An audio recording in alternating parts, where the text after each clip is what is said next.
name is Kathy Martin, and I'm the creator of PreAlgebraTeachers.com. I help busy middle school math teachers stress less and engage more students so we can spend more time with those we love and less time lesson planning. Today, I want to share with you 3 must-do items that you must take care of in your middle school math classroom before the end of the year. And they are must-dos because in order to ensure that we can end our year smoothly and start our year next year smoothly, I want you to take care of these 3 things.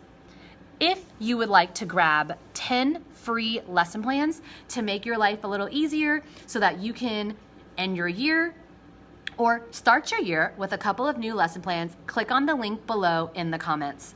So let's jump right into it. So my 3 must-dos for your middle school math classroom before the end of the year is 1, I want you to get organized before you leave for the school year.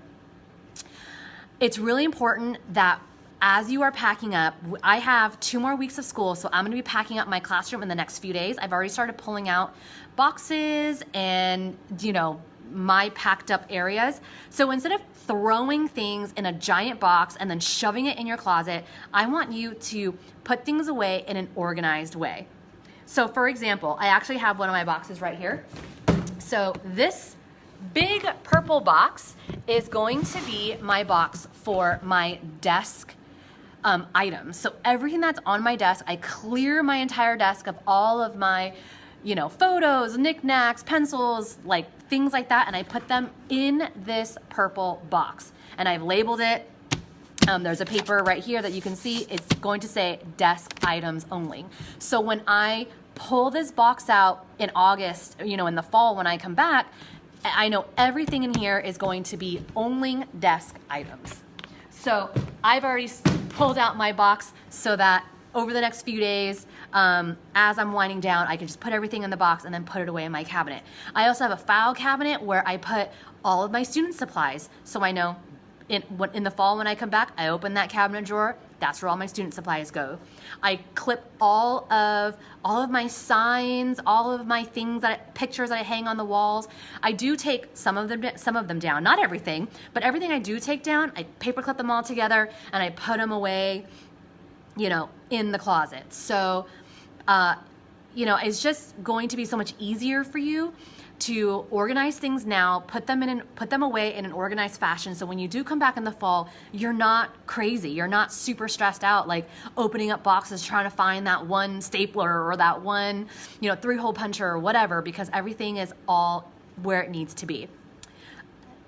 Must-do item number 2 is get your paperwork ready now if you can. I know this is impossible for everybody because I know that you might not be in a position where your administration has told you what you're teaching, but if they have, try to get everything you need done now. Try to get your syllabus done. Try to get your assessments done and printed and copied, and just put them away wherever it is you put your papers. I put mine in a file cabinet, so in the fall when I come back, I just pull things out.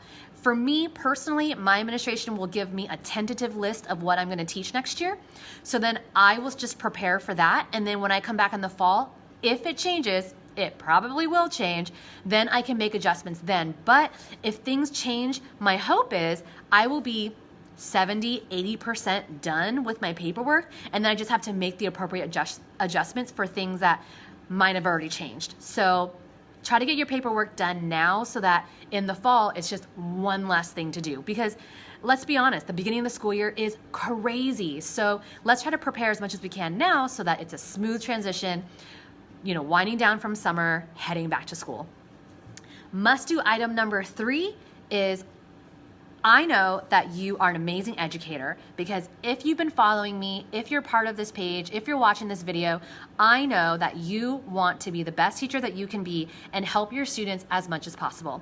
So in order to continue to be an amazing educator, I want you to take time at the end of your school year, whenever that is, to reflect on what has worked and what hasn't worked.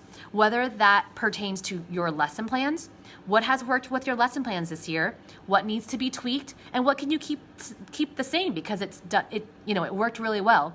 What can you tweak with your classroom management? What can you keep the same because it's worked really well? What can you tweak with your teaching style that has worked really well, and what can be tweaked with that and what can stay the same? So these are things that I just want you to think about so that you can make the appropriate changes to continue to become an amazing educator.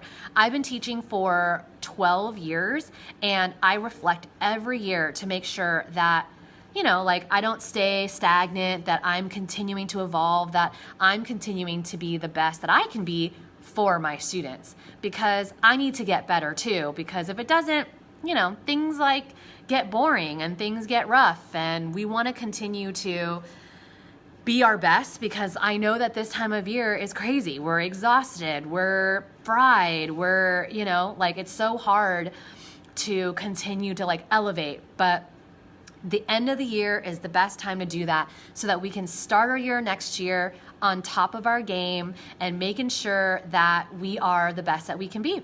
So those are my 3 must-dos. And again, if you would like to grab 10 free lesson plans to either end your year with or start your year with next year, click on the link below in the comments to grab 10 free lesson plans so that you can see and you can use them as resources in your reflection. So I hope you guys are having a great week so far.